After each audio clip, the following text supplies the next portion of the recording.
want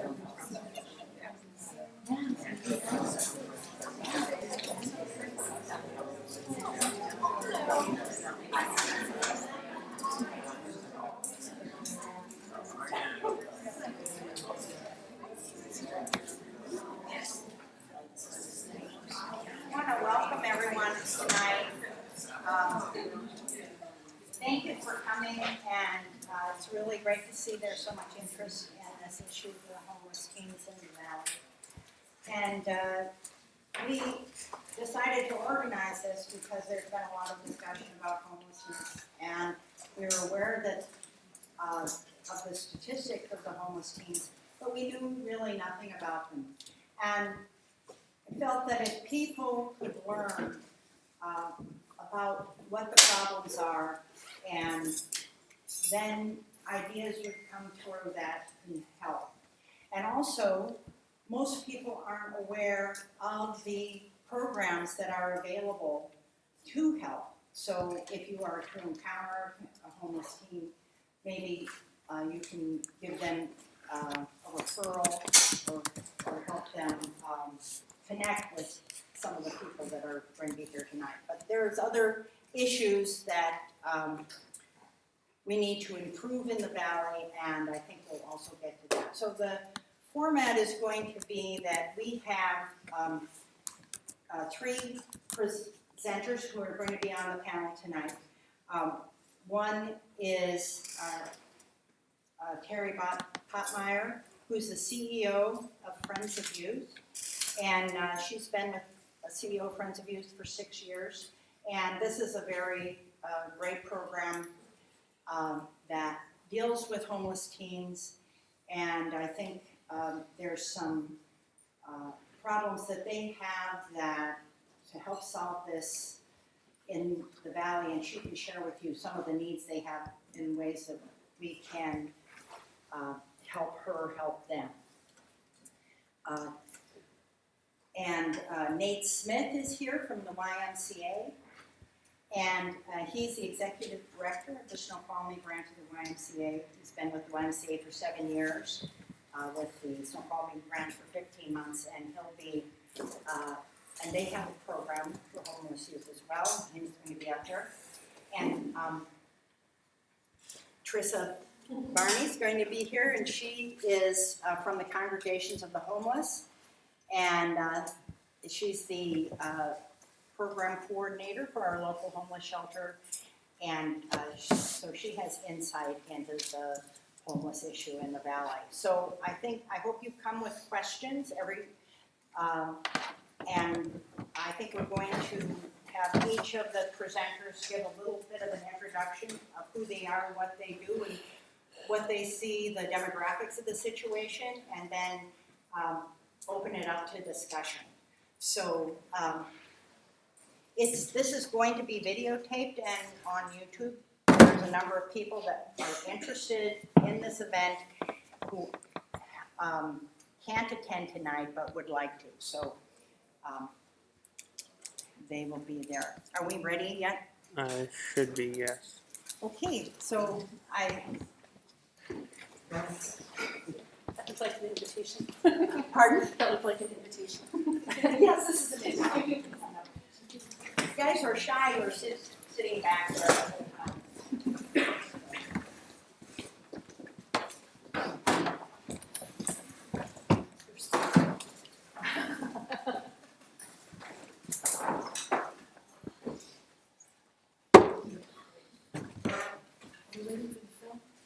Are we good to go? Yep. I'm Trissa Dexheimer. It's funny that I gave you the last name Barney. That used to be my last name. And I'm the program coordinator for the Winter Shelter and for the Day Center, which is our new program that is operating in partnership with the Snoqualmie Valley American Legion folks. They let us use their space for free, and we're there 3 days a week, helping connect people up with services, other providers, food, clothing, all that good stuff.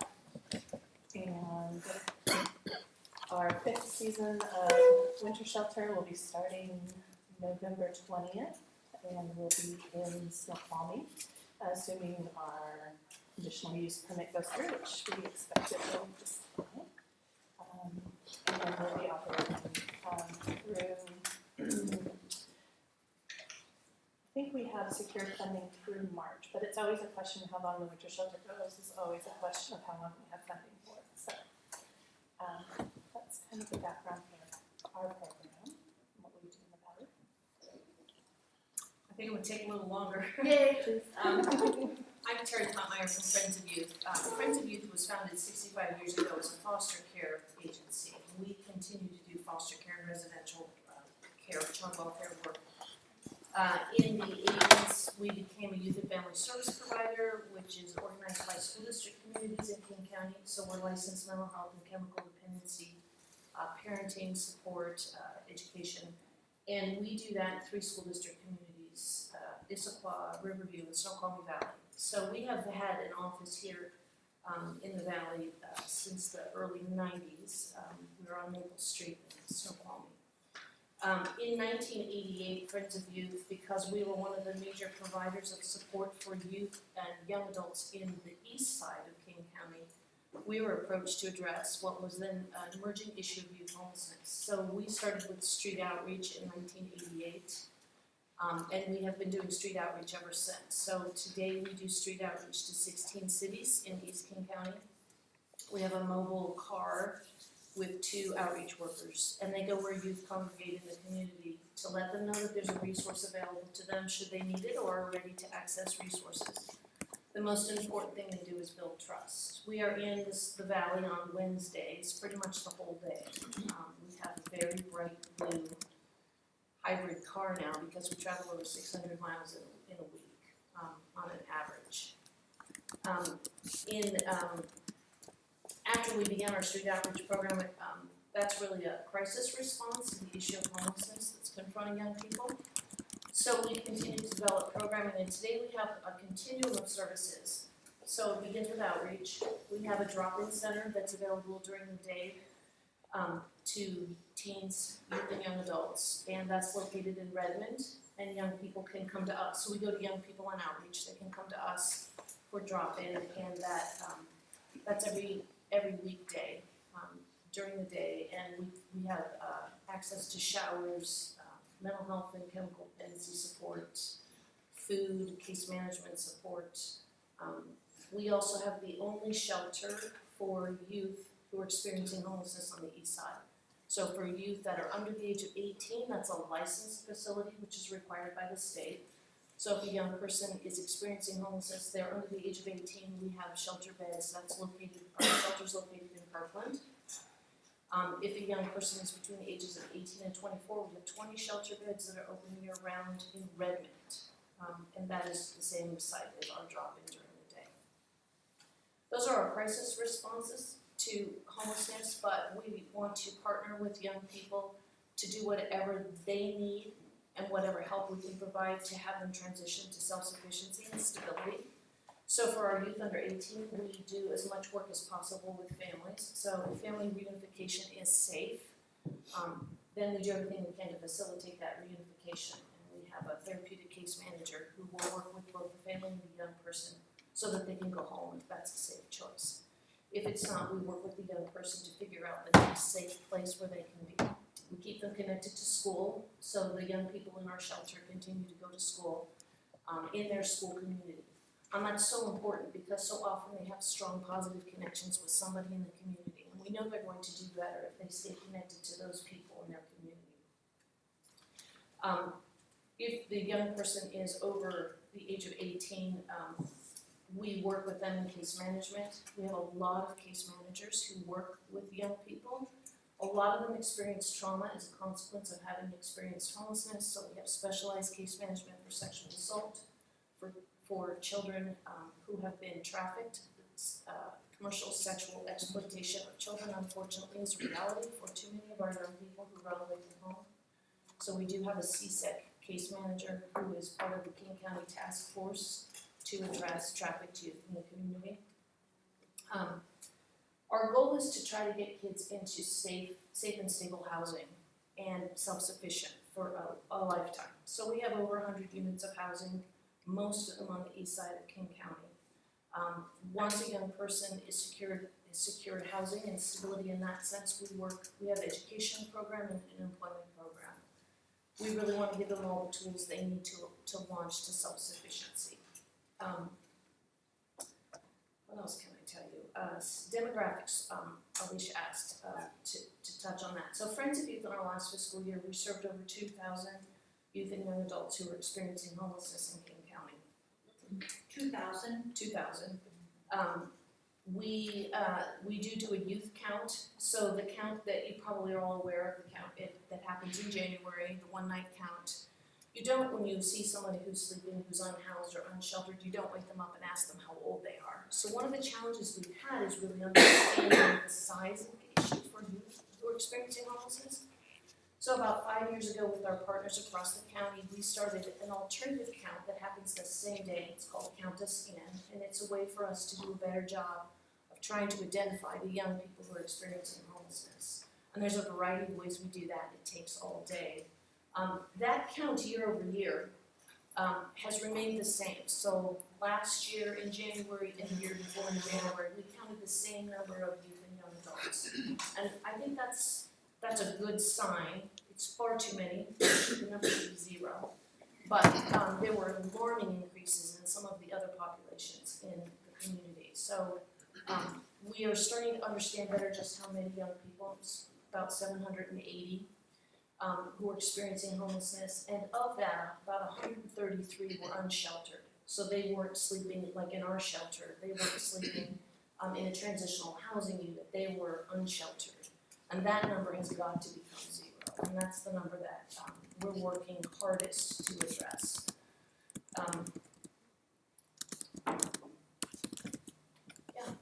So Friends of Youth has been doing the work for a long time, and we work really closely with partners across our community. We can't solve it in one community, we can't solve it in one region. We really have to create a whole network of support. One of the ways that we do that is the Safe Place program. I hope that those of you, at least who live in the city of Snoqualmie, have seen that the entire city of Snoqualmie is a safe place. What that means is it's a logo location, it's a yellow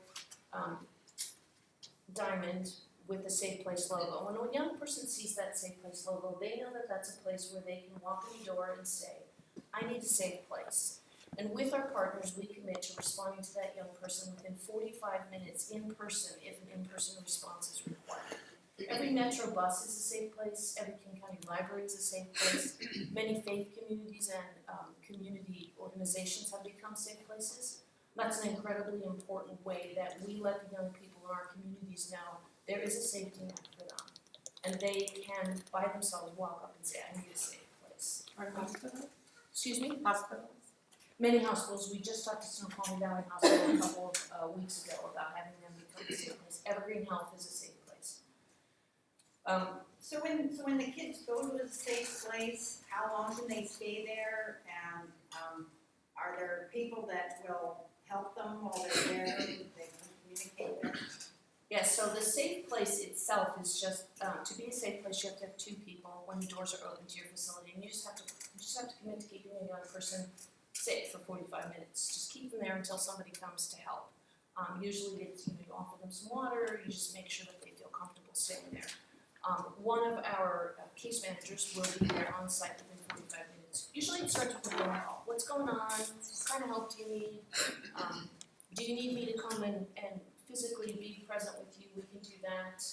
On a Metro bus, the driver will just say, stay here, sit here on the bus behind me, and when I go back to the base, they can have the young people go back to base. Or we've met the bus at a layover stop. The idea is then for the young person to tell us what's going on and what kind of help do you need.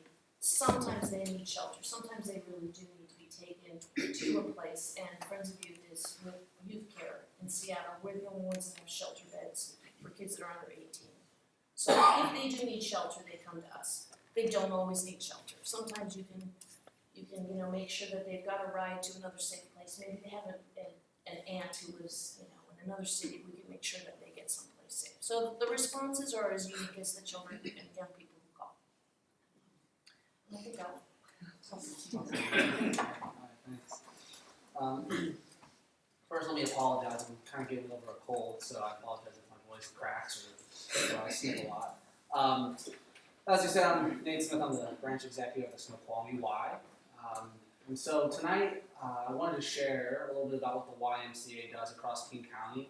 I would be lying if I said I was the expert on the topic. In fact, Terry knows more probably about the programs that she works with the Y than I do. But I wanted to share those because I believe that we have resources that we can bring further to the valley to support this issue and be a part of solving the problem. So I kind of wanted to highlight some of the work that the Y does across King County. So firstly, I guess most of our housing programs come out of our branch called the Accelerator YMCA, and that's not a physical building like the Snoqualmie branch. It's housed in our downtown YMCA location, but it does a lot of our mission-based, service-based programming, which would include housing. Through our various programs every night, and most of them are going to be transitional housing programs. We serve about 250 kids on a nightly basis that are working through either transitional housing or some sort of assistance with housing that we're providing through some of our programs. So really we have kind of four major buckets, so to speak, that we work through. So transitional housing, which would be short-term housing for young adults, and that can be host families and other, we have 20 apartments downtown that we use for that type of program, short housing options. Downtown. Seattle, sorry, yes, downtown Seattle. The next kind of bucket is rental assistance, so eviction protection and things like that, providing assistance to keep people in their location so they don't become homeless or without housing. Permanent housing, so working through getting people into long-term housing options, and then transitional planning, which is the life skills that prepare folks as they leave housing or foster care or other places to have a plan on what they're going to do next. Some of the statistics that I brought tonight are of the 250 children that by children I should say young adults, so 24 and under, 1/3 of them have been touched by the foster care system. So we know that that's a service area where you're going to have contact with the most vulnerable folks. And of of those folks, let me get this right, 70% of them are of color as well. So working with a diverse community that comes from multiple different backgrounds. So those are a couple of the buckets of programs that we have, and then underneath each one of those buckets there's several different things that we're doing. We have case management, we work with Friends of Youth and other partners across King County. The stuff that we have really that's furthest east is in Bellevue. We do have short-term housing available in Bellevue, but that's really as far as our extent of housing programming in King County, really kind of, in terms of coming east, stops really in Bellevue. So when I got the phone call about this meeting and what was happening, it just seemed like a really natural fit for us to leverage these resources and skills and folks who really have the boots on the ground knowledge, along with folks like Terry and Congregation of the Homeless, to be part of any type of solution or have conversations about how we can play a role in that. So that's really what I wanted to kind of bring to the table, and I'm happy to answer some questions around the programming that we currently have. Again, I think Terry might have more information about those than I do because I don't work hands-on in those specific programs. I think if there's a follow-up meeting, I already have commitment from folks that do that type of work to be here to answer more specific questions. But until we kind of got a sense of what we're really trying to have a conversation about, wasn't sure if it was most appropriate for them to be here, especially because most of that programming happens, further west of here. So those are some of the resources that we have kind of on our regional scale. Here locally, we serve a lot of kiddos through our various programs, and when I got the phone call kind of talking about this, they asked, what's the biggest issue that I run across through the work that we do with kids. And honestly, it's hard for us to really know if anyone's homeless or not, so I don't really have any stats or metrics for how many folks that we might deal with that are experiencing some sort of homelessness issue. However, I think that we witness a lot of the steps that are happening before someone gets potentially into that situation. And so whether that be mental health issues, which is a really big topic for me, from what I see through the kids that we deal with, everything from alcohol and prescription drug abuse, as well as harder narcotics as well. And I think those are on the continuum of how you end up in a situation where you might be without housing. With that said, that's an area that we also have experience, again, regionally working with those type of populations and have resources to kind of lend to the conversation. So really, my hope and goal tonight was just to come and hear what everyone else has to say and has to offer, and hear questions and feedback, and then see how I can leverage resources that we currently have available and bring them here to the Valley and support this topic. So that's really kind of what I wanted to share, and I guess that's really all my part is. So I'm happy to answer questions if someone has any, or go on to the next part of the program. So one of the questions is, so there really isn't anything, there aren't any shelters here in the Valley for kids that are homeless. We did have a shelter in Snoqualmie that we opened in, I think it was 2011 during the winter, and it was not well utilized. And do you know why that's the case? There was many ideas about it as possible. We really struggled. We opened it up in our Youth and Family Service office, so we thought, well, that might be a little off-putting if somebody had maybe access mental health services there, maybe they didn't want to be there as a shelter. We struggled to get our permit. Good for you, you're not gonna have trouble. We ended up having our conditional use permit appealed and had to get an attorney to appeal that. There was a lot of concern in the community about having a shelter in the city. It was a good opportunity to talk about solutions. Not every city, honestly, we can't have a shelter in every city, but I would say one of the barriers that Friends of Youth has seen over the years, and one of the reasons why we proposed and had short-term funding to open the shelter, was it's very difficult to get transportation to the only shelter on the east side, which is in Redmond. Geographically, it's so isolated in the valley, and we actually switched our outreach time so that a young person who was actively experiencing homelessness, we could offer them a ride to shelter, which is great to get to shelter, but what do you do in the morning when you have to get to work?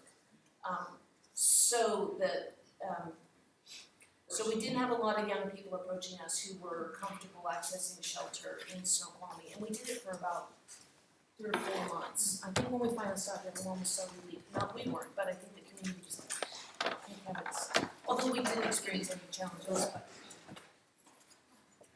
So according to the Office of the Superintendent of Public Instruction, there's over 60 teens that are experiencing homelessness in Snoqualmie Valley.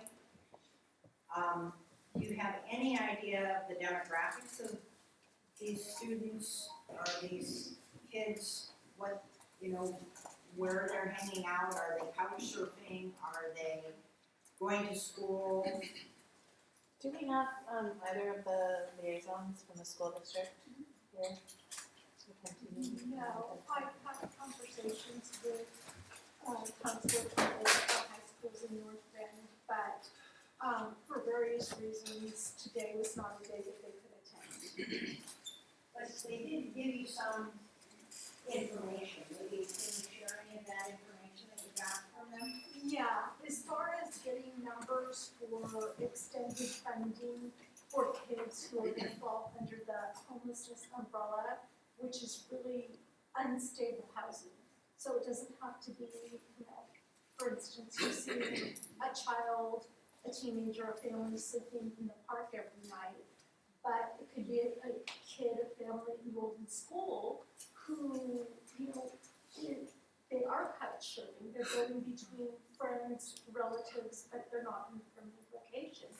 So what I was told by the counselors is that by filling out a pretty simple form, either online or on hard copy, they can get a wide variety of services. So the two high schools locally here, lots of kids are falling under the umbrella of the unstable housing or the unaccompanied minors.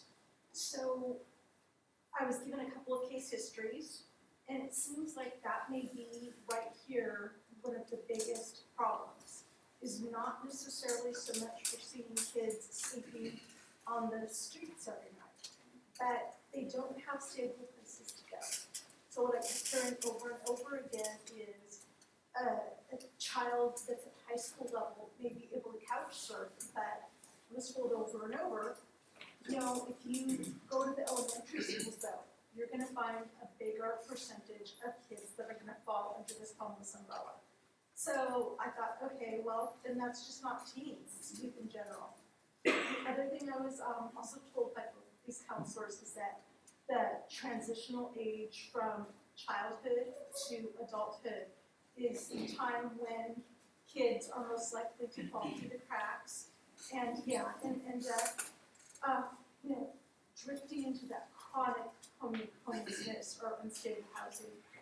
So that's pretty much what I've learned. It seems like the high schools in the North Bend, Snoqualmie area, the two, are doing just a wonderfully inspiring job at helping these kids. But of course, like the panel was saying, the number should be 0. You know, it's just, there are so many kids that are in these tenuous circumstances. Do you have a feel for how many of the percentage of kids that know there's resources, but choose, you know, not to take them for some reason because they're not fit for them personally? And how many kids actually do take advantage of these resources because they know about them and they are fit for them? I can't give you a percentage myself. I can just tell you what I feel and what I've been told. For instance, an example at Mount Sinai would be that a professional working there in a specialized sense, a counselor there in a specialized sense, would sort of hear rumors maybe about a senior in high school who for some time now has had unstable housing, be it couch surfing or whatever the case may be. She had to do some hunting and kind of, you know, talking to this teacher here and this teacher here as far as, is this 17-year-old girl still in the situation or has there been a transition out, say? And she found out last week she was still in an unstable situation. So she was able to pull her in, and the way she was able to sort of get her to come in and buy into perhaps getting services was that she had taken her cell phone and gone on a tour of a newer shelter that had opened in another area, and to be able to say, I want you to look at some pictures on my cell phone.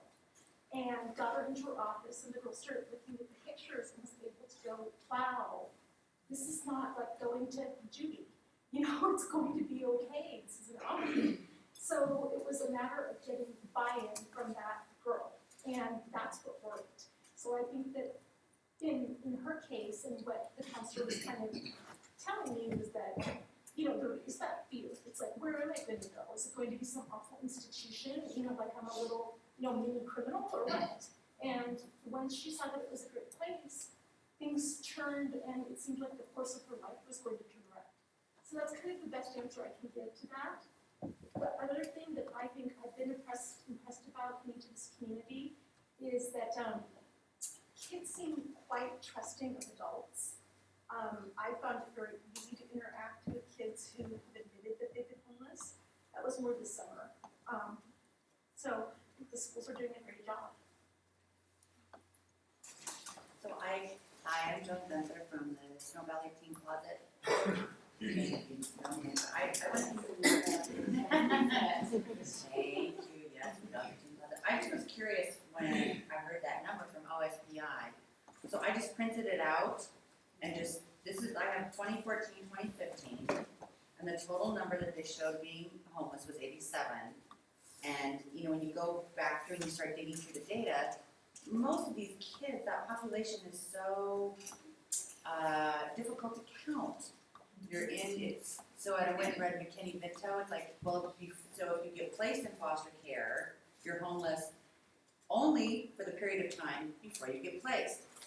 I know a lot of foster kids who get lots of placements, so I thought that the data was a little difficult to kind of look through, but sorted it out by pre-K at 2, elementary at 40, middle school at 13, and high school at 32.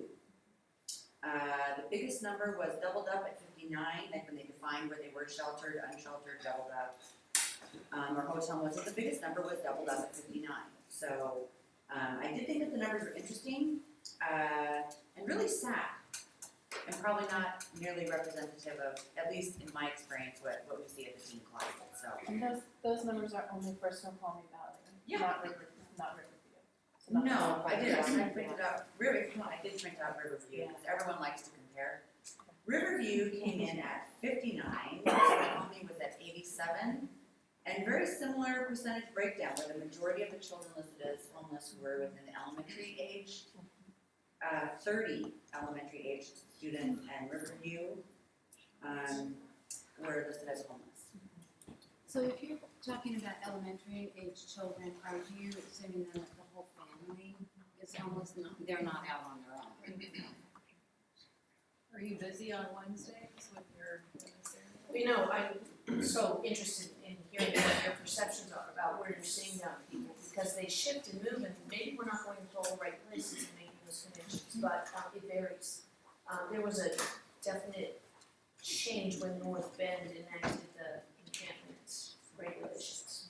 We were seeing a lot of young people sleeping in the woods who we were able to connect to services, and I know a few of them who went on, are working and are no longer experiencing homelessness. So that made a big difference, and so after that happened, it's been harder for us. Are you saying that the campaign beyond made it harder to connect with you? Yeah. Can you speak up, please? The Terry was, well, I can say. When the ban was forced, I guess, Yeah. it was harder for us to connect with young people. Where before we had gotten to kind of know where we would see them and how we could connect, and that's been more difficult. So I'm really interested in what you all have seen in the community, if there's a place that Friends of Youth Outreach Van should be, we want to be there. Well, I'm just thinking about, my name is Sherilyn, I teach Spanish, and my brother has experienced homelessness with mental health issues, so I'm super passionate about the issue over the years. It's not in this area. But also, I've been involved with the shelter, the adult shelter, over the years, volunteering.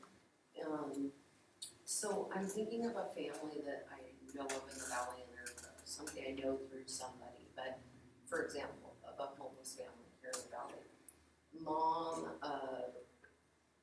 waits tables at various places, but is regularly unemployed. Has 3 kids. Dad went to prison for sexually assaulting the children.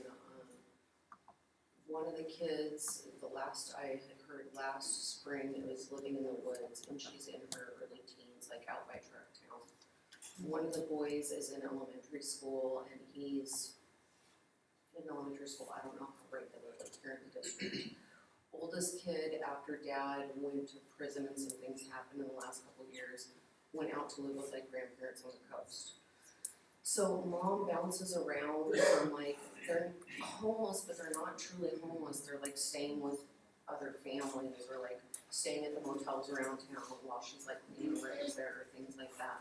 And this is probably a super typical situation. So I think of like these numbers you're saying, like 80 homeless kids. Okay, well 3, if she has 3 of them, divide that out. I mean, it's super easy to calculate these numbers for, I don't know, it's just, it's super easy to see. And they're, I don't know, You brought up, they're in a variety of situations that are not easy to pick. It's not like, I don't know. you brought up something for me, and that's the definition of homelessness. And so there's unsheltered, which is the living outside, the sleeping on a bench, kind of what we think of. But then, and different government agencies define them in different ways, and then money streams follows those numbers. And so, like HUD doesn't count for the one-night count if you're couch surfing, that doesn't count as homeless, even though that's a very precarious situation, and especially for teens and young adults, that can be very, it sounds like, oh, well, that would be okay because you're staying at a friend's house. Well, that friend may have been someone that you met 3 days ago and is now going to try and take advantage of you. And so it's not, I think about like if I have a 14-year-old and if something went haywire in my family, I wouldn't want him couch surfing and ending up with God only knows who, like that's scary. And if you're couch surfing and having to find someplace new every couple of weeks or what have you, that's certainly not. It's not gonna be a good way to get through high school. That's My name's for sure. Kevin, this is my wife Vicki. We've been in the valley here for 25 years. Our kids went to Mount Si, and also went to Two Rivers. We had one of these houses where, it was one of these safe places for the kids to show up. You had as many as 400 kids from Mount Si on the property at one time or another. We had a basement full of couches for these kids. So we've seen it from both sides, even as grandparents. My granddaughter had a falling out with her mother. She served couches for a while here in the valley, So we've seen this from all different aspects. We came here tonight thinking that we were going to talk specifically about the homeless teens, out here living in the forest and these other situations, either couch surfing, but we're hearing all kinds of demographic issues with other issues, homeless people issues, such as families who have other resources, I thought we were here tonight to specifically address the issue of the kids that we have here in the valley, both local kids and kids who have come into the area for one reason or another, from friends or whatever. But, these are our kids, these are our children here in the valley, It wasn't too long ago when, one of their kids out here in the valley got pregnant, a little girl dumped a baby out here by the creek. These were some serious issues out here in the valley with our children. So how do we address their needs right now, forgetting all the other demographics and all the other, buckets of money and where it comes from? How are we going to deal with the kids this winter? Say we have a drop-in shelter. How do we give them that information so they know where they can come to, get a safe bed tonight, maybe a bowl of oatmeal in the morning, maybe some access to some information, and get them on their way, And, that's what we need to hear about. That's how we immediately address these needs right now. With the winter coming up and everything, like I say, we had one of those homes, The situation is we don't have that big house anymore. We live on a limited income. I know people like Nels and Ann and other people here in the valley have that safe homes where, the kids, they know they can come there and hang out for a couple of days, Now, our kids happen to be straight edge kids, no drugs, no alcohol, so there's kind of a peer pressure type things that kind of control that whole issue. But yet we still have, again, adults who were hanging out with these kids, who were taking advantage of these kids. So, you got all kinds of issues, and even with the kids, we've worked up at Echo Glen and seen what goes on through, the justice system with these kids. So, there's all kinds of issues here, we can't address them all here this evening. I see the immediate issue is, as the winter's coming up, how do we help these kids through the winter? I'd like to jump in real quick. I'm Vicki. My concern is for the kids that probably haven't been counted. They live in meth camps, and we live in Preston by the Raging River, and there are meth camps out there. Every once in a while, the police will go through and scatter them out. They'll make another meth camp. And this is happening. My daughter's best friend, her niece is out there, and so that's why I'm personally concerned. She was one of those kids at my home. So it is her that I'm concerned about, and all the others that are just like her that I can almost guarantee have not been counted on heroin and meth. They're sick, and they don't even know how much help that they need. I think that the demographics, I don't brought up the demographics. For me, when I look at the numbers, they keep it because at the teen closet, when you're dealing with elementary school kids, it's definitely more like a family situation. Absolutely. And then as you get up and older, it's just. And not throwing any shade because Oh, they're no, not no, counted. I'm saying They for don't sure. want to be counted. They don't want to be found because They're in the foster yeah. system for whatever reason, they don't want to go and address it in those normal, resources, because they've been through the system. they've been there, they didn't know, well, where do they go next? Is the shelter taking anybody under 18? No, we are 24? 18 and over, and then accompanied children, so if they're with a parent. Are you taking 18 to 24-year-olds? Oh, yeah, good, yes. Yeah, but what about under, where do the kids between, out there 13 to 18 That's where the go? licensing comes in and the. Yeah. I'd like to introduce Melinda Nichols, who's in the audience. She's the CEO of an organization for that builds tiny homes. It's the foundation. I'm a president of the board for the Low Income Housing Institute in Seattle. We have 1,900 units of housing, and we have youth housing in Seattle as well. I'm from here, I'm a member of the Grange, and I have to be so proud of the Grange because we built a tiny house. I've been responsible for coordinating the building of tiny houses in Othello Village, 22nd and Union and Ballard. We have about 60 houses right now. But one of the things that I really appreciate is the urgency that people have, because I have that same urgency, not to get too statistical, but over 300 people, or 3,000 people in Seattle, King County homeless. And 61 people died this year from exposure and a variety of other reasons for being homeless. So I think what we need is a long-term and a short-term way of looking at this issue. The county really has not created housing as much as the city of Seattle.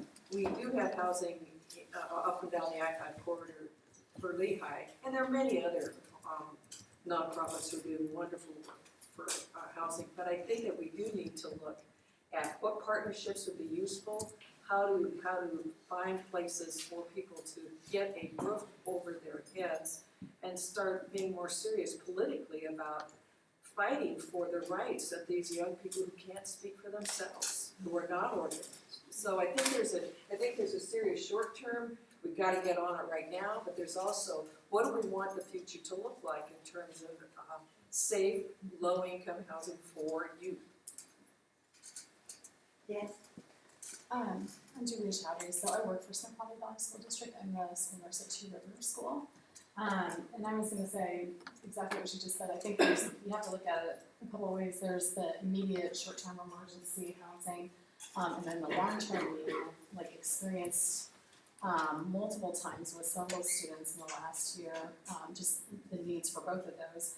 I didn't have any kind of crisis or emergency housing for students who don't necessarily want to go into foster care, and verbalized to me that they were going to run if I, called CPS for their situation. I mean, I do what I have to do for obligation, but when it's more of a, they're just very complicated situations, and sometimes they just need a place to stay that night. They can't go back home. And I didn't have a place to offer them. I mean, I realized we have Friends of Youth, and we called them a number of times, but I think the Valley is kind of unique in that people are very networked here. They're very close-knit. I know there's a number of families here who have housed these students, and a lot of our students are couch surfing right now. So again, don't necessarily get counted as homeless.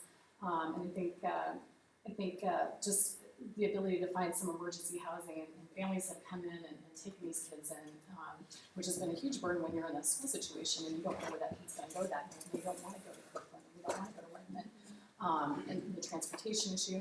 But then I also am working with, long-term homeless students. For example, I had one last year that I did talk with the domestic violence shelter here, and they accepted her just because there simply was nothing else for the student. She was 18 years old, wanted to stay in the Valley. It wasn't going to work for her to go back and forth to Redmond. She wanted to be with her support and friends. She didn't last there for substance abuse reasons, but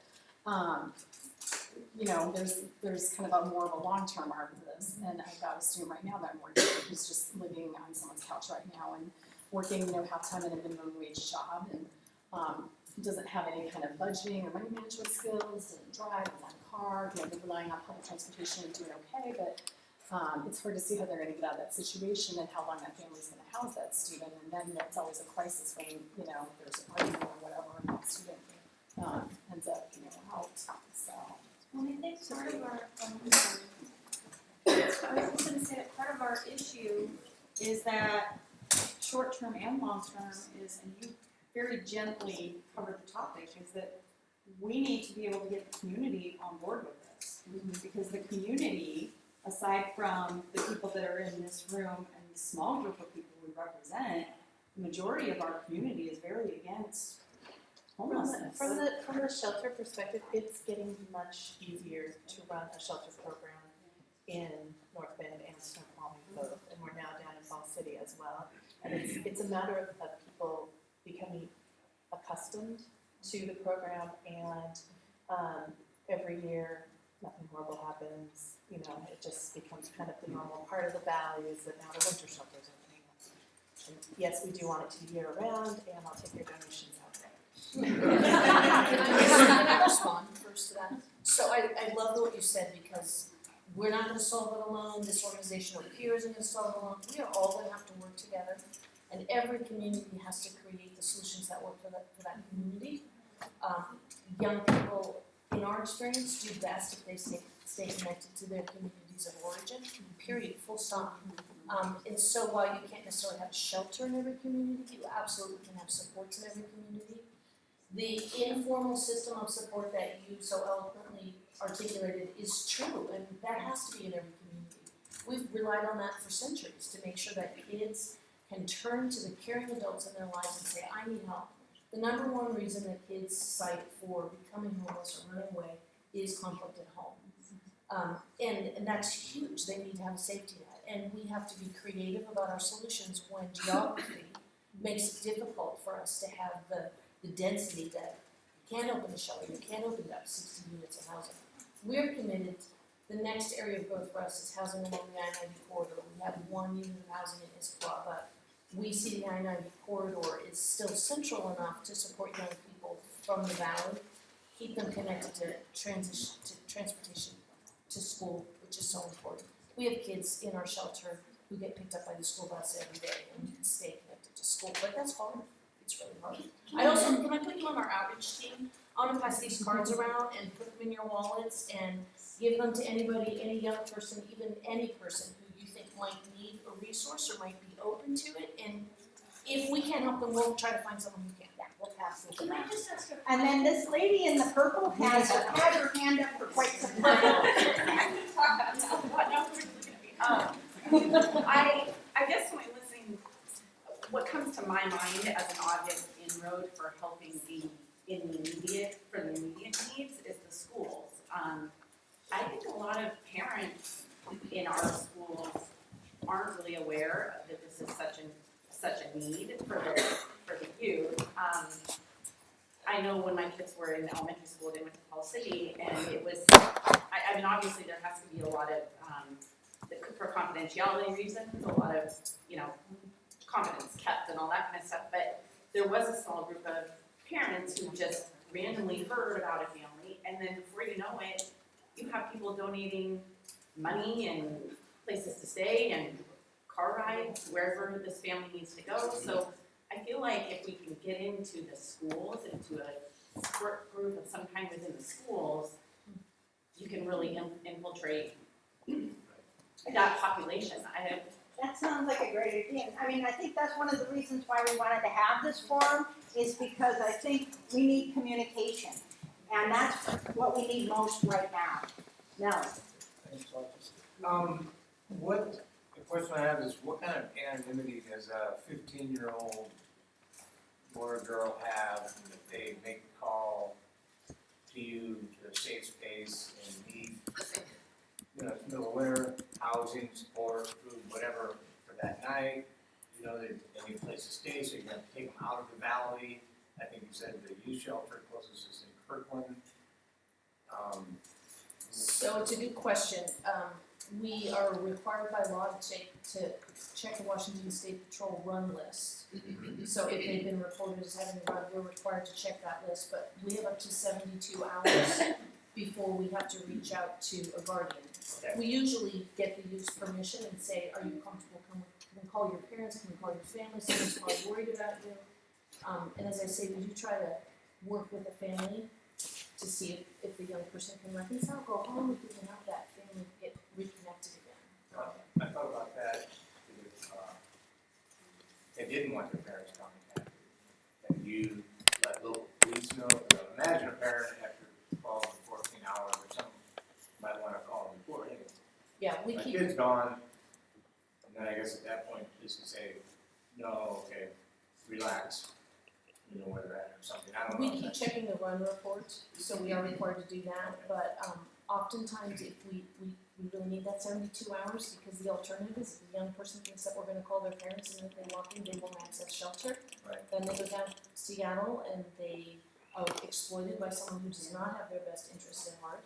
So that's why the 72 hours, and we had to go back to the legislature and fight for that, because it reverted to 24 hours, which we knew would have a chilling effect on young people accessing shelter. So it is 72 hours now. And one other quick question is there anywhere in the North Bend, Snoqualmie area that's registered as a safe space parking for overnight people who live in cars? I know in Issaquah, on Front Street, there's a church, and I know there's a need for that.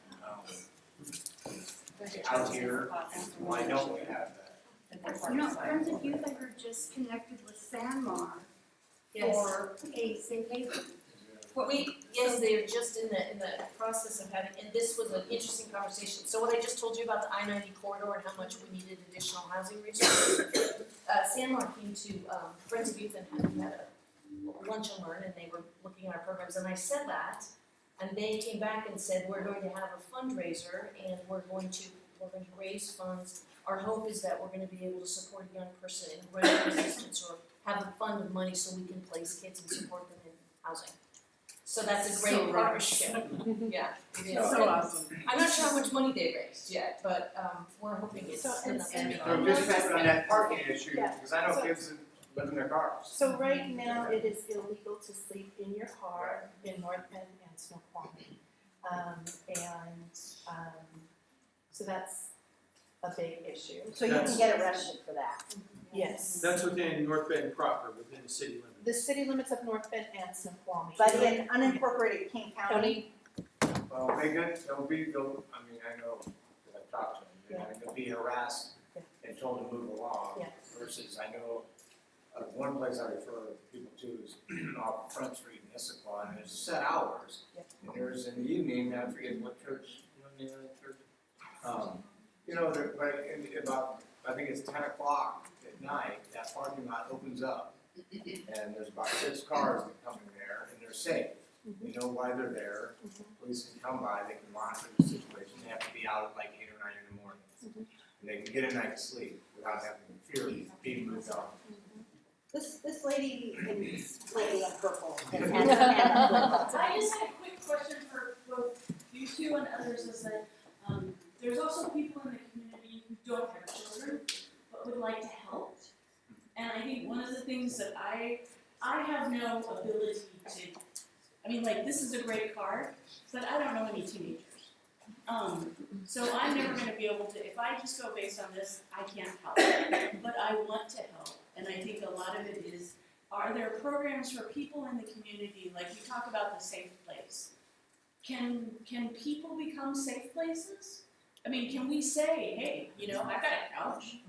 You know, if there's a teenager that wants a couch. There is a host program, and I don't know if either of you can speak more to this about the legislation that went through. We did. This past season, to allow, families to, host under 18. Right.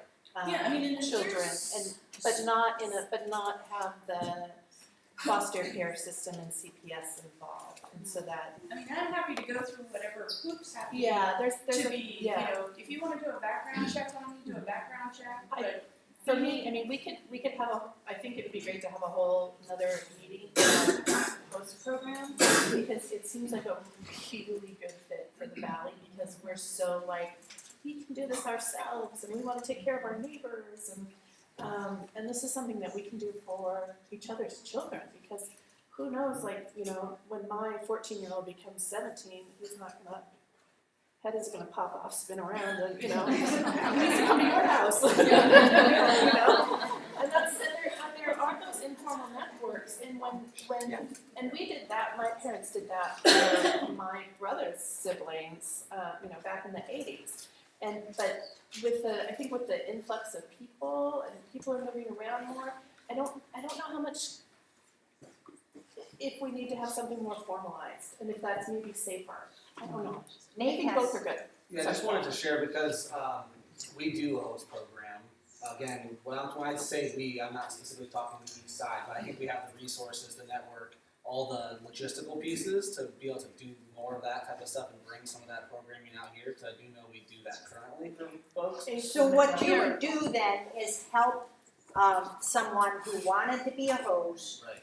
help them go through the hoops that they have to go through in order to do that, so that they can bring kids into their home. Yeah, I mean, that would, I don't want to get too far down the road of what we can and can't provide, but that's something that, until tonight I didn't realize was, a viable option, because I'm not really from the community in terms of long-term and have been here. So now hearing that seems like something, I see a lot of nodding heads when people are talking about that as a really viable option. It's something that now that I see that, I feel like we have the opportunity to be able to help put the framework around it so it's safe and that it runs through an organization that really has the kids at heart and then provides the right type of setting. So Is your program those at 18 to 24? I haven't said it. It is. I'm going to jump in. So Friends of Youth is also working with Bellevue Presbyterian Church to launch a host home program on the east side as well. And there's a training in 2 weeks at the church. I'm happy to pass out information if you're thinking of exploring it. There's a little bit more wraparound support. There's training, there's check-in, there's expectations. I mean, there's a match. So the young people in our community identified a couple of years ago that those who were experiencing homelessness said one of the things we'd really like the community to do more of is host home programs. So we are listening to the young people and trying to create that. So we'd you're be having happy a to. training, 2 weeks. in 2 weeks, you wanna say exactly where that is? It's a Bellevue Presbyterian Church, and I can get word.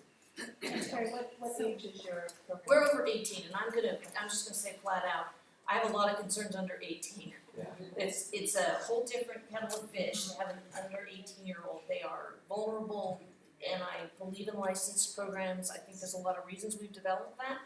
The communities that have developed strong under 18 host home programs are really isolated. Whidbey Island is the example that really was the organization that pushed through the legislation because they don't have the infrastructure to do anything. It's worked well there. I'm a little bit more cautious about under 18. So on the east side or even King County more broadly, how many shelter beds are there for under 18? We have 12. We have 12 folks. Yeah, but that's often enough. That's often enough. Do you accept volunteers to, you talk about driving the kids back to the valley in the morning? I would be really interested in talking to you about that. Because they don't have to sleep on my couch.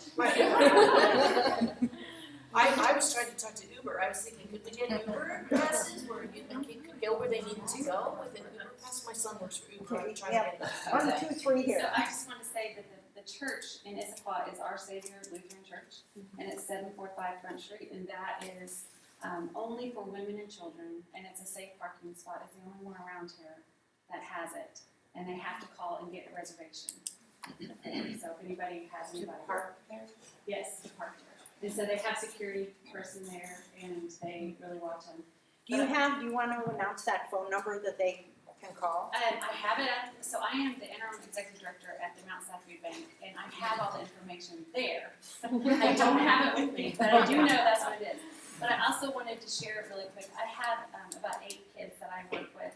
The majority of the kids that are homeless that I work with are completely, their parents and them have had major issues together. And they're great kids. Not all of them are substance. They don't have any substance abuse. They will not go to some place like where you're at. They will not have anybody know. The school doesn't even know that they're home. Yeah. So what happens though is I need a resource to get those parent and child back together.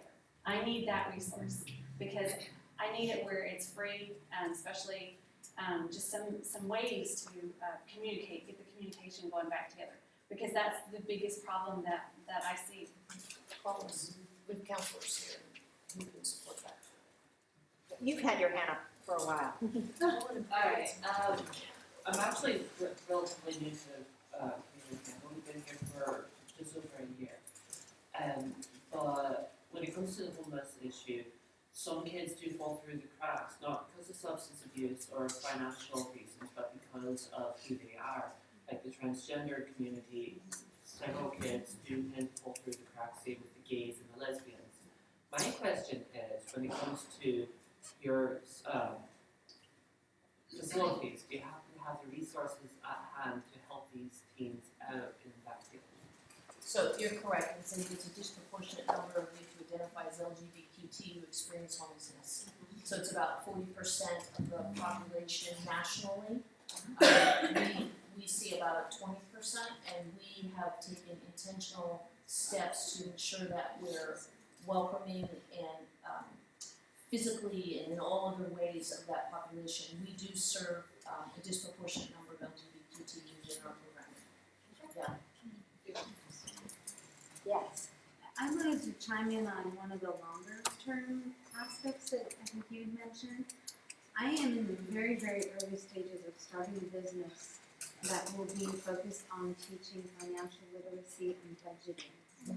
And we're not specifically setting it up as a nonprofit, but we are interested in working with agencies, and we're especially interested in working with kids aging out of foster care. Homeless youth would be another one, especially young adults that are on their own. Is that something that these programs would be interested in? We do that in all of our housing programs. You already have programs? No, it's all volunteer. So Oh, they're raising their okay. hand. Okay. Well, and that's one thing I'm trying to get an idea of. I know obviously there's a huge need for it, but are there other people already doing this? Is it saturated? Holy does a program. We're working with them to come into the day center in the valley. So that's one, and they're a volunteer program, so it's a matter of if we can get a volunteer who can come in when the day center's open. So I'd be happy to talk to you too. Okay. So that's just our local events, though. yeah, It's well, open no, the to, day center right now will be open through the spring. Through I the mean, it's winter. not open like right now, for example. The day center, well, not at this time of month. So do you, We're open, right now we're open Monday, Thursdays, and Fridays. You know, it's great to talk about all this stuff, but I tell you what, you know, I've been an environmental consultant for 30 years, and I've talked to guys living in a mud hut beside a mercury-filled stream, you know, raising their family. And when you try and talk to this man about environmental issues, all he's worried about is feeding his family for the next day. We're talking about all these other issues about these kids and everything, but again, we get back to their immediate need being what are they going to do this winter. I understand the need for having everything approved and licensed and having everybody background checked, because heck, even the Catholic Church couldn't keep predators out of the way, okay? So I understand the need for that, but again, why can't we simply, as a community, get together, get some money in the pot, rent a barn somewhere, have some volunteers ready to spend that time when we open the shelter at night.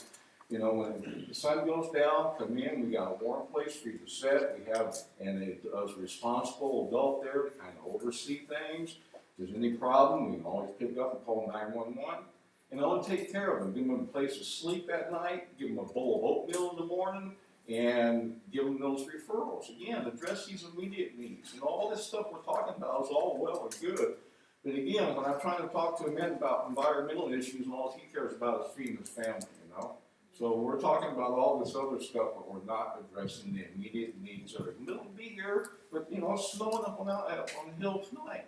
So we need You know, a so shelter this is here. what I'm saying, is why can't we get together as a community, get a pot together, rent a barn somewhere, throw some pots in it, get some volunteers to oversee it, and hey, get them through the winter, right? Carrie then Nels. And then this lady, blonde lady who had her hand up first. So I'm just gonna stand up, I think it's easier to see a face and hear someone. 8 years ago, I left the east side and moved to Seattle and got involved with the LEAP program. And, you know, and being hands-on in the Seattle community with the little housing and the Ernstine House and some of those other things, I mean, I never saw any of that really until I moved to the city. and lived in the Garfield neighborhood, which is considered the dumping grounds of the city. So during the downturn of the economy, I drove in and out and up and down Dearborn and Jackson Street, and I drive past that mess every day. That's a mess that most of you don't see when you're living out in the suburbia. But my concern is, when you see the massive amounts of money that is available, is there not a building that could be used as a shelter, that there could be some little houses that were built? And I know that most neighborhoods don't want to have that, but overall what I've seen from seeing what's happened to society since people didn't have homes and people became homeless, and a lot of the children were the fallout of this, or the downturn of the economy, where the parents lost their homes. I mean, these families fell apart. And I'm a real estate broker. I watched kids want to commit suicide because they were losing their homes. Their parents have fallen apart. Some of these families have still not come back together again. So our housing issues are even deeper than just our children. It really stems from the parents losing their jobs, them losing their homes. I mean, we're still rebuilding society. And I'm right on board with is there not a house somewhere? Is there not a barn somewhere? I mean, and I will tell you, Coldwell Banker has money to give. They'll give it every single solitary week.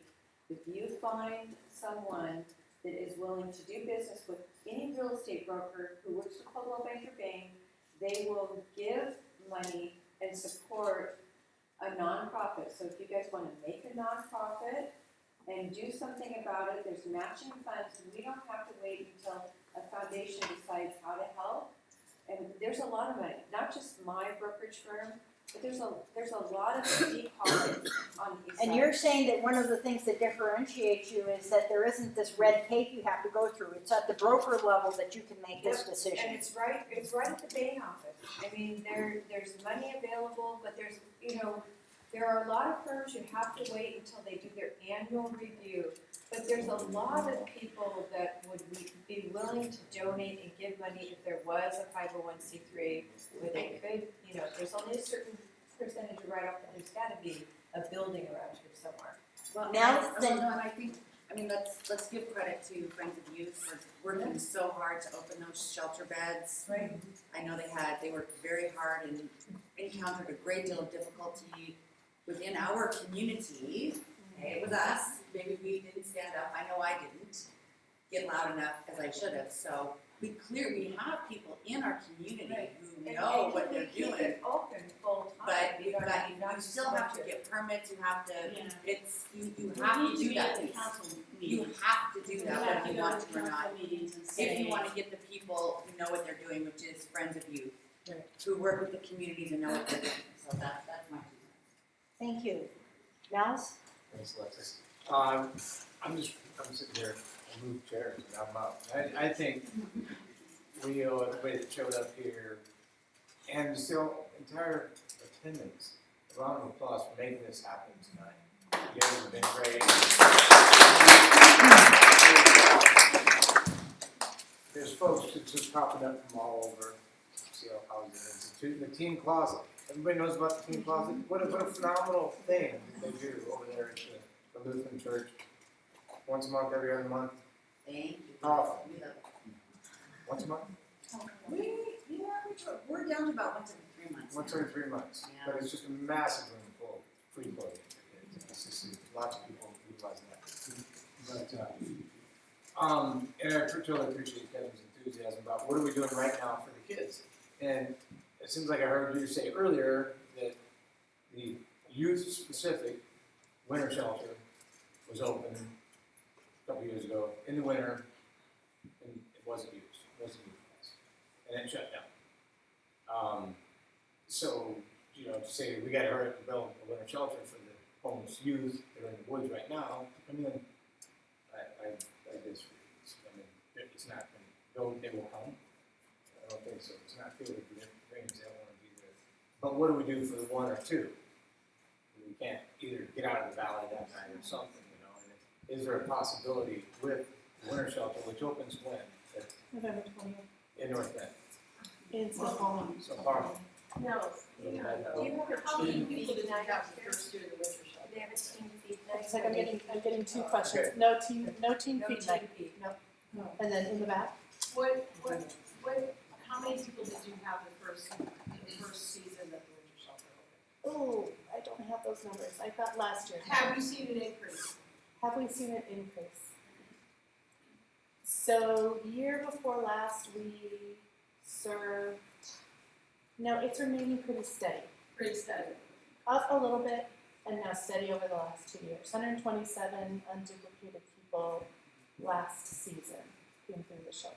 Because there could be some mitigating circumstances. You weren't sure of having it right there downtown Maple, where they're accessing mental health services and addiction counseling and having anything to do with it. I don't think that we should say no right away. Well, No, I'm not sitting here, I didn't get to finish, let me just finish with, versus something separate with the winter shelter, it's gonna open soon. And I know a few people right now waiting for it to open. Yes. One of them lives in my parking lot, in a car.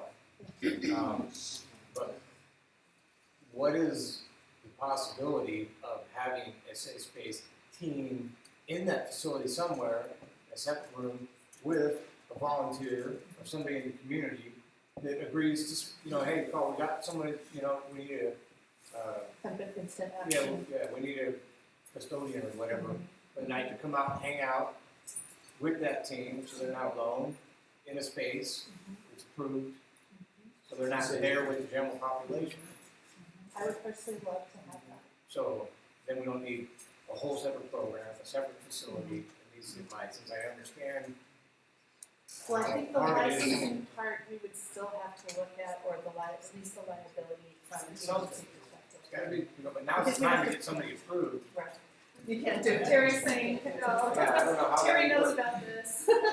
That part of it, but there are, like for the host programs, there are host programs that are doing under 18, and I hear your qualifications and concerns about that, but that's something as a community that we could decide to do, and I think it's also important when we're looking at this issue to look at, it needs to be multi-pronged, and so we need to have those host homes for whatever age of youth we're talking about, and for the kids who want that residential home family experience and are prepared for that give and take of a family, because there are some kids who have been burnt by family, and family is a really bad word, and they do not want that. And that's a scary, dangerous place to be. And for those kids looking at doing, some kind of subsidized rental facility, or rental, and that's, I think in Washington, you still have to be 18 to sign a lease. Or have we looked at it? I don't know. Okay, that would be something for someone to look into, because if they're under 18, you can't. It's to that, right? That's what I'm picturing. I can't imagine, I bet I volunteered at the shelter, and I can't imagine saying a teenager or 18 there, it's just not appropriate. No, it's not, and Even that's so, if someone are transgender, well, and there are, 18 to 20, yeah, it's not yeah, appropriate. yeah, and we have, we do have children who are in the shelter, but they're with their parents, Right. and that's a different kettle of fish. Michelle? I don't have children, so I don't run into all of these people that you see, but I have had experience, with someone in our family that was young, had a bad situation, became homeless, was on meth, and it was such an ugly experience of really not understanding sometimes what these kids, even though you wanna help them, you don't have the skills and knowledge sometimes to help them that actually really helps them. So I really think, when you get into some of those things where we say, let's volunteer, you really have to look at, there are kids that are sweet and lost and something tragically happened. There's kids that they've been abused their whole life, and there's so many dynamics. I get it because we lived through that. And that person will never be well and will never get healthy, because those on meth will never get healthy. There's so much dynamics. So it's just, as we're trying to help these kids by figuring out really in that immediate, is it safe for them to come in your home? How can we make that safe? And all of these things are kind of questions that I think takes to the next level of what you say, figuring it out. If you've ever been around and done the, like I said, we've done volunteer work up at Echo Glen, which is a youth prison right up here on the end. Again, you have to go through background checks, so we've been approved for background checks. Those are fairly easy to get, and, you know, you can be fairly certain the people you're dealing with, you know, you're dealing with, okay? And then dealing with the kids and the youth in there, yes, these guys have been through this, yes. These guys are users, they're predators, you know, these guys grew up surviving on the streets.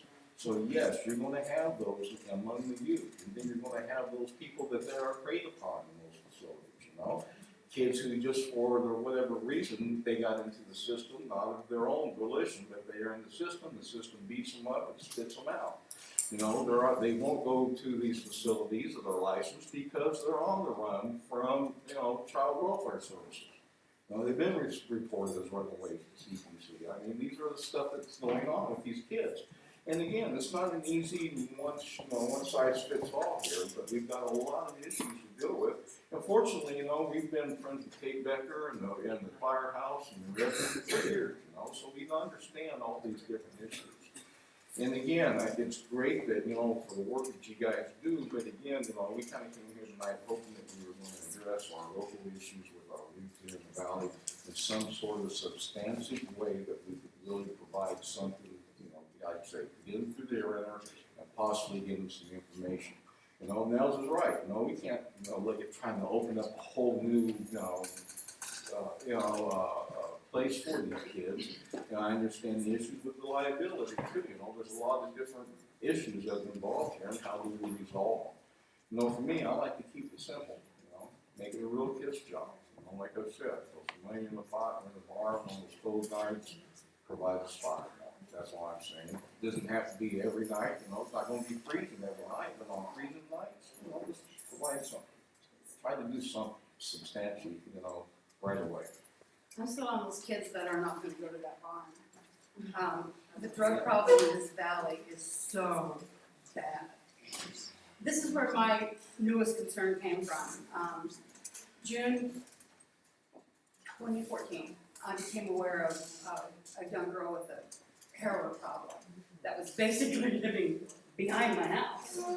And I spent days, yes, my husband, I was so frustrated trying to find this kid help.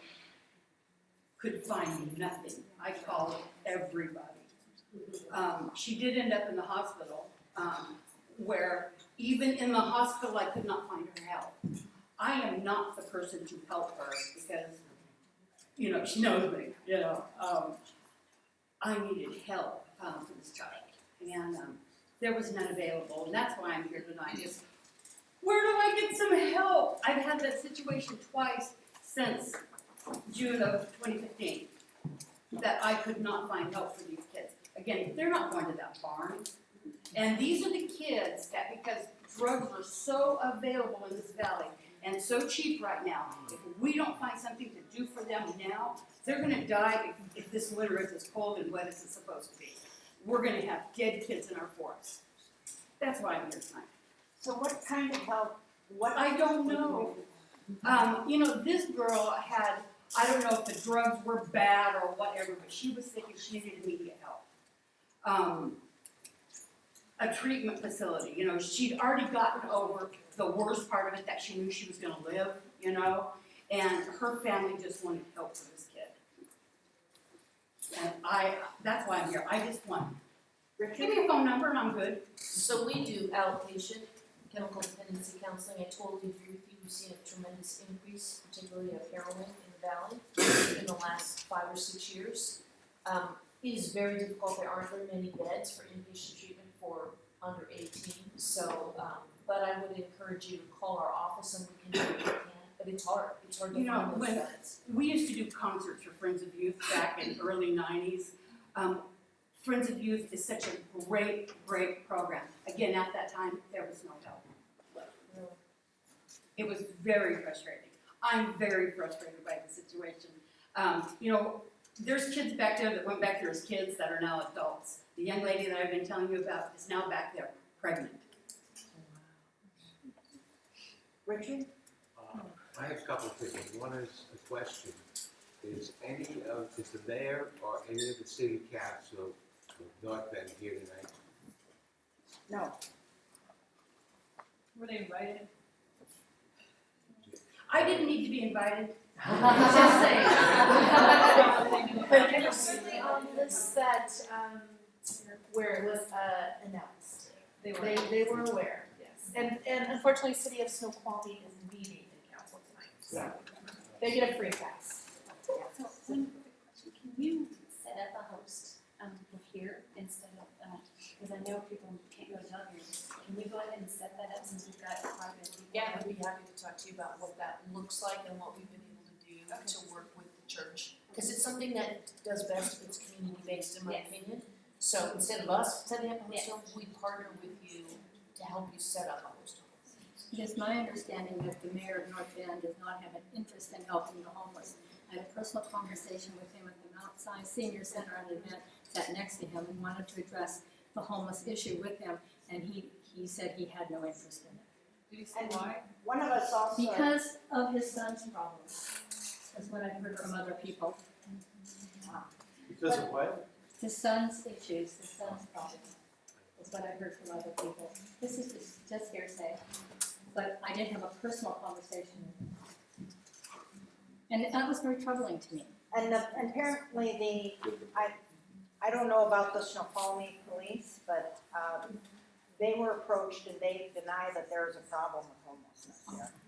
Well, that's not been our experience with the Snoqualmie Police. They've actually been good partners with us and very aware of the issue and very supportive of addressing it with us. In fact, I had a conversation with one of our officers, when school started, and that was her, in dealing with this population, you know, that was her biggest concern this summer was emergency housing. Stone Brook. Yes. So. That's good to hear. Yes. So she.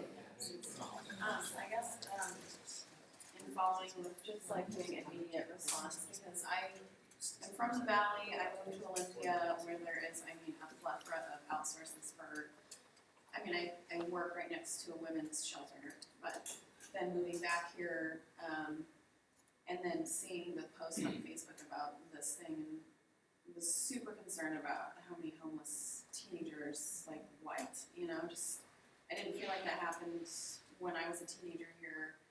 And I guess for immediate help, because I have a brother who's addicted to meth and heroin, and it's a huge thing in this valley. And a lot of why I feel like why these kids are kicked out.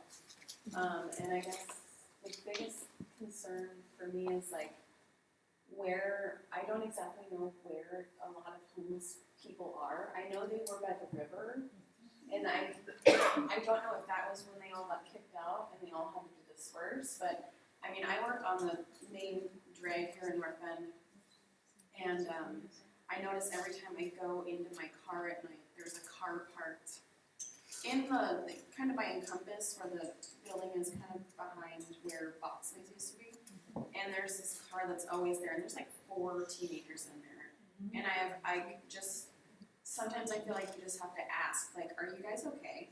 Because I see them parked there 3-4 nights a week, and they're not okay. I can tell they're, on something, or, they're just kind of strung out, and they're just sitting there with the car door open, and it's just like beeping, and they're not aware of what's going on, and so sometimes I've gone and just like sat some food down next to the car, just like maybe they need food. I guess it's just knowing where these homeless kids are. And obviously, toiletries, food, that's like immediate stuff. And I guess, knowing people in the valley that know where these people are would be a huge help. Because I don't know, now that I've moved back here, I'm like, I don't know. I can kind of spot people, but it's teenagers or so, So I wanted to make clear about the day center is that we do serve unaccompanied minors at the day center. So not at the overnight shelter, not for meals at the overnight shelter, but during the day. And that's in Redwood? No, that's in downtown Snoqualmie. We opened mid-July and we've had 0 teenagers. So no teens for dinner under age 18 at the learning shelter this year? So 2 programs, day center, and who am I addressing? No, I know. Oh, there we go. No, I go to Mount Yes, St. I go to yeah, Mount yes, St. yeah, Lutheran, so yeah. I've been, yeah. Right. So, Multiple shelter seasons. yes, yeah. So no meals for children under age 18 this year at the winter shelter. Unaccompanied. Yeah, unaccompanied. No, unaccompanied. They for the can't come winter in and shelter. have something to eat. Yeah. So we're talking about outreach, and she's talking about outreach, and knowing where the kids are. You guys have a van that goes around? Yeah, we Is have it just during the day, Kind is of it busy. at night? We're out the Valley on Wednesdays, but if And we you just knew drive a around? place where we could start making connections with young people like this, creating that trust, we'd love to know where We'll you're just talk to seeing the young. teenagers at Slide View, or, I mean, at Mount Si, or the teenagers at, Two Rivers. Or the Fall City Library, find anything you wanna know, by the dude that sits on the rock out in front. We do find the library is actually a place where young people. Yeah. The Sahara Pizza in Snow Palm Beach for a while. The libraries are you can find any kind of drug you want at the library. Yeah, that's where the coffee was, at the library. Can I address that? And we love the library. We are friends of the library. My name is Maggie Wallner, teen librarian for North Bend and Snoqualmie and Falls City. And the things that we were talking about, I feel like the library is absolutely the microcosm of these brand issues. We deal with Friends of Youth, we're so thankful. We have people coming in at 8 o'clock saying, I need a bed. We're on the phone with 211 to figure out where the congressional homeless location is for that month or whatever. So we're there. And I was actually sent here wholeheartedly by every manager you can possibly imagine. I get your frustration with the urgency, and I totally get the experience. And I think tonight was a really inspiring moment to see so many people stepping forward, because we've been knocking on this door for. When did Count Us In start? Like 8 years ago, 9 years ago? 6, I think. Yeah, okay, feels longer. So we've been knocking on this door, but what I would like to offer as something concrete is tonight was a really good opportunity to get stakeholders together and people together and create some energy. And I work with 30 other library staff around KCLS who have been trained, and they've gone through some significant facilitator training. So if this is something that our community would like to take on a larger scale, I could reach out to that network and say, do we have facilitators who want to come through and help us work through the anger, the frustration, the concrete, what do we do next and the next and next, pulling in the community members without students or access to students. Pulling in our experienced stakeholders who have the knowledge of all of the legislation, and we all want to keep ourselves safe and we want to keep our teens safe, and that's why we're here, right? So if that's something that, as the meeting is winding down, if that's something that the library can play, because we're in all of these little spots, and frankly, we're open at 9 o'clock even after the schools are closed. And so we have seen those kids. So if that's something that we can do in addition to being a physical space, if we can help negotiate this energy transfer and this information sharing, I'm happy to offer that. I think that's fantastic. So it never goes fast enough, but I think there's a lot of energy here, and we can make it go faster for us. We opened the winter shelter in 41 days. From the first conversation on the side of the road with Sheriff Toner to that door opening at North Bend Community Church was 41 days. Yeah, a lot can happen. Exactly. Yeah. This is when the conversation should start instead of winter shelter. So is there a need for a shelter here? I'm hearing yes from many people. For homeless or teens. For the teens. How do you get them to come to the shelter? Pardon? How do you get them to come to the shelter and use the shelter? I know, that's the problem. Yeah, I mean, just from working with them and my experience to getting them into an actual facility is incredibly difficult. I think the thing that I could say, because people ask me all the time, what can we do to help with kids at Two Rivers? what can we do to help? And it's like, the thing that I think of most is relationship, these kids need relationships, and trusting adults, and that's why they are out there couch surfing and staying with their friends and parents, and you know, they need all kinds of services. They need emergency housing, they need long-term housing, they need case management, substance abuse, they need life skills like money management, learning how to drive, and setting goals. And they need mentors, they need support, they need counseling, they need access to healthcare and Medicaid, which I try and help them with.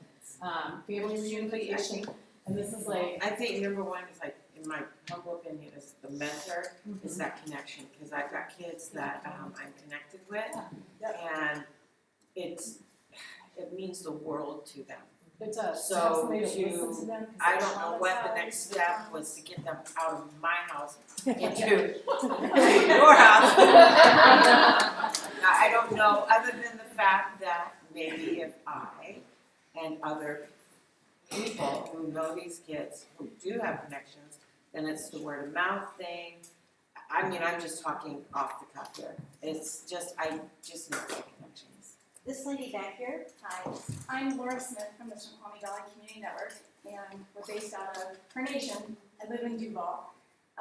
Just a couple of things. Someone was asking earlier, do kids know what the services are? And I can tell you that I work with a couple of different youth groups, and whenever we have Friends of Youth come in, they're always so excited because they say, we did not know that this existed. So I think we have a simple access issue for one, kids just not knowing that the services are available. But I think what I'm hearing is we know they're here, but we don't know how to get them to where we can get them help. And then Joan, and then the question of, is there a team feed in the communities from Duval through North Bend, at least once a week?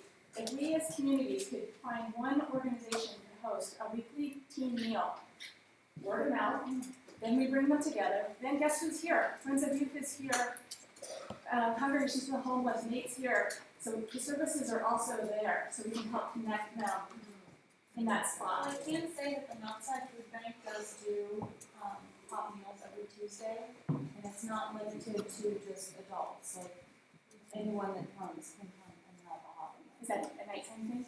No. It's till 6 p.m.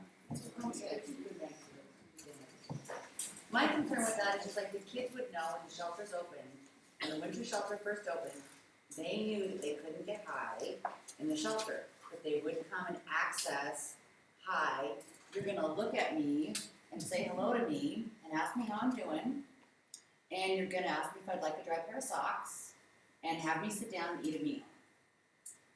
And if it's that one little hour and a half that you have to connect with those kids, okay, the kids who maybe aren't on OSPI's number, or maybe some that are, and are just they don't want to tell anyone they're homeless. But if they could come in, oh boy, let's say we got 10 of them in an entire shelter season, but they knew that they were welcome to come in and sit down and eat. I mean, to me, but they know now. They know they can't come in. So I don't think they try as much, or I don't know how that's going. But yeah. Would that be a way to start? Just organize maybe twice a week or 3 times a week, a hot meal, get some dry clothes and a blanket. Toiletries. Yeah, take a shower. I would say we should definitely speak, I'd say talking to the winter shelter, Congregations for the Homeless, and Friends of Youth would be a great place to start, because they have to, and the kids, they trust you, right? They come because they trust you, they come because they know you're gonna look at them and say, hi. But I want Would you to have some mac and cheese? And then it goes from there. And then I just want to go right back to the library situation, because, so I don't know how that can all meld together, because I know in North Bend, the kids, Two Rivers, they're at the library a lot.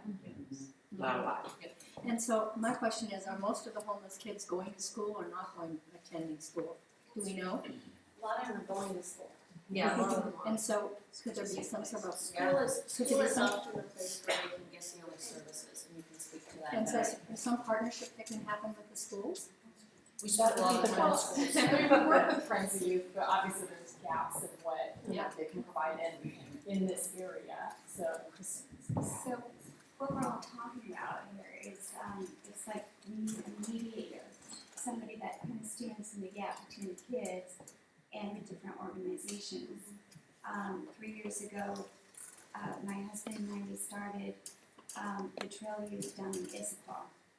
And we met with the kids under the trees, and they smoked in our faces, and we didn't care. Then eventually we started bringing donuts down. Then it turned into, we tried starting a coffee shop, but they wouldn't come to it.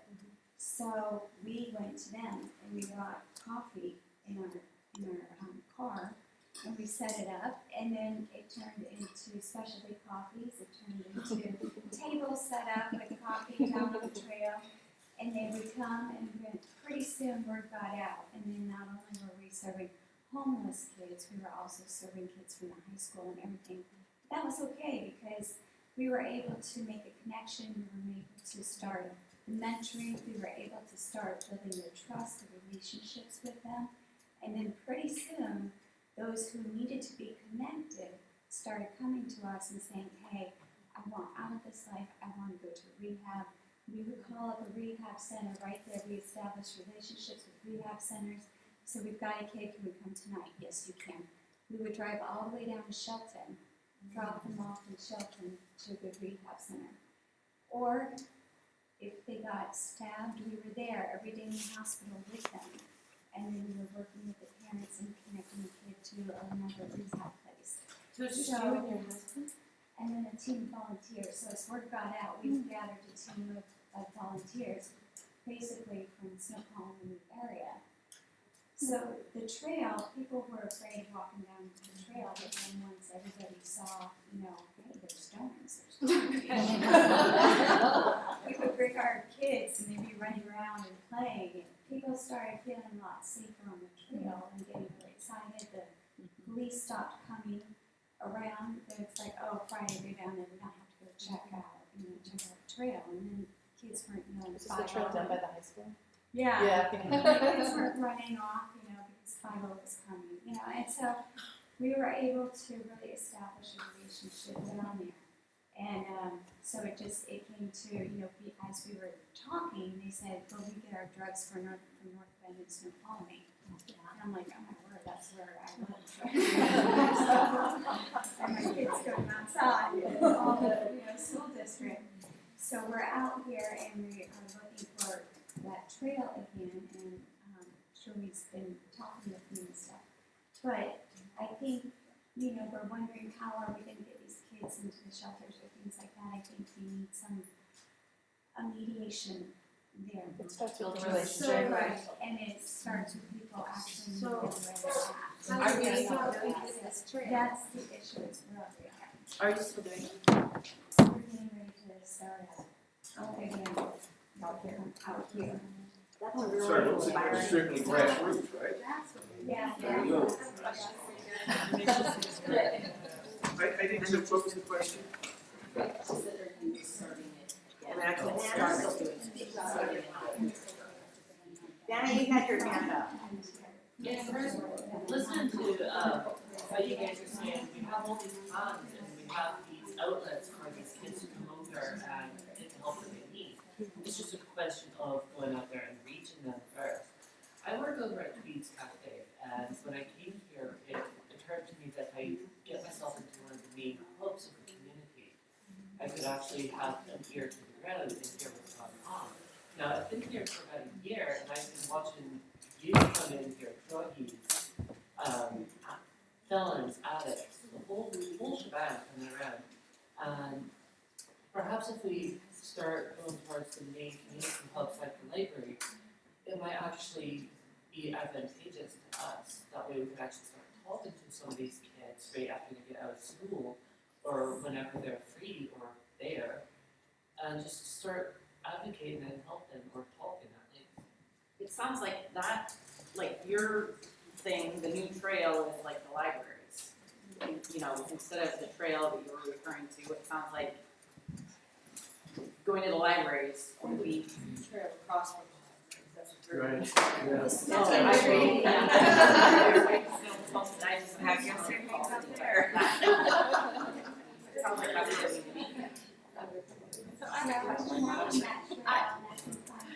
So, to get this going, Well, to get I'm this going, we in have a resource Riverbend, now. and as it gets more up there, there's. Get the people stuff that Do you have happens emails for them? Do further you out as have well. all the resources down I there? do have a There's list out always there, so little petty if crime you and would stuff sign that. that happen in Also, certain areas anyone that that wants to are not continue too this far off. conversation, if you don't want to write your name on the email, just email me, lecturer@salalgrange.org, and then I'll put you in a database and you'll get all the emails. But if you also email me and tell me, you know, how you'd like to help, what you'd like to see, how you'd like to get engaged, that'd be great.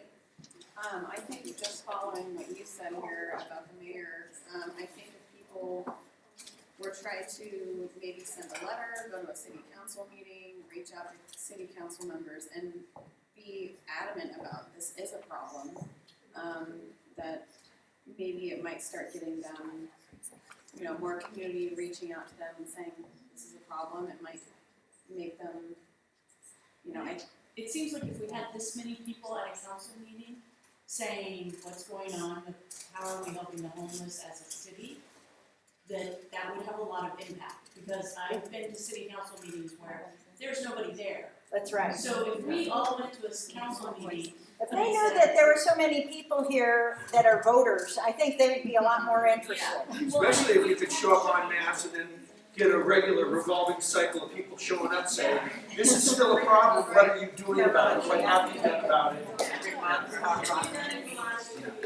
Also, if somebody could run for mayor and city council, I think that would be. That's just my idea.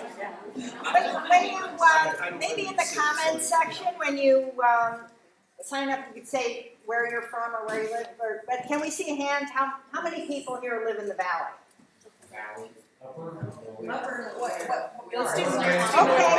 Okay, Upper Valley. What do you What's consider? Let's do North Bend. North Bend. Snoqualmie. Okay, Falls City. Pleasant. Carnation. Redmond. Redmond. Thank you. How about Toll Hill? It's in the middle of everything. Great. Okay, that's good. So I guess, I mean, just kind of in summary, as I'm thinking of everything we've talked about, it sounds to me like if we could have some combination of the library resource and your resource. That's what I'm thinking. Kind of tackles the long-term plan with more of a grassroots effort that people sound like they're willing to jump on board with and start, you know, helping. And I think perhaps, you know, with the whole where is the trail kind of a thing, maybe some of the library access and conversations might ferret that out. I can ask around at the shelter too. What's that? I'll ask around at the shelter, Oh, right. in the day center. It would be nice too, just since the libraries are, I mean, it's kind of a consistent place, like, Yeah. whether you're at the Pulse City Library, the Snoqualmie, or maybe not so much in Snoqualmie, I don't know, or North. You never know what. You never know. You just never know. But, so, anyway, I don't know. So, I'll just say, so, we're actually presidents of the Mount Side PSA, and one of our problems is talking about the shelters and volunteers. We can't get people to volunteer. We're talking, you know, we're missing a vice president after 2 years now. We have a position that's outreach. We can have training through these state teachers and outreaching to people and groups. Nobody will know it. So that's our frustration. We have a school of 1,700, because I have membership of 189. You don't have to have a student to be a, you don't have to be a parent of a kid to be a president.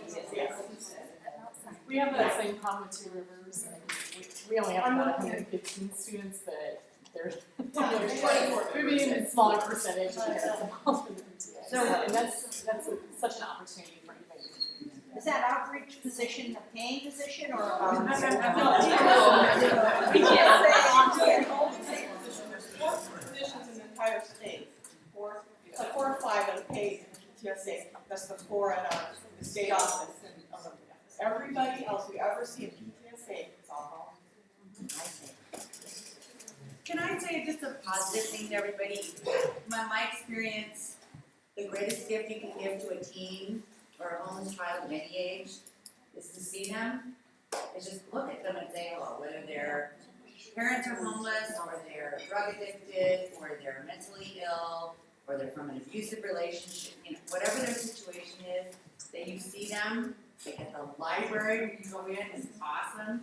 And remember, there's a lot of organizations out here in the valley that I think a lot of people just care and hook yourselves in. If you don't have time, if you can't volunteer a lot of time, hook yourself in, go to a Friends of Youth breakfast, call Two Rivers and show up for a volunteer opportunity.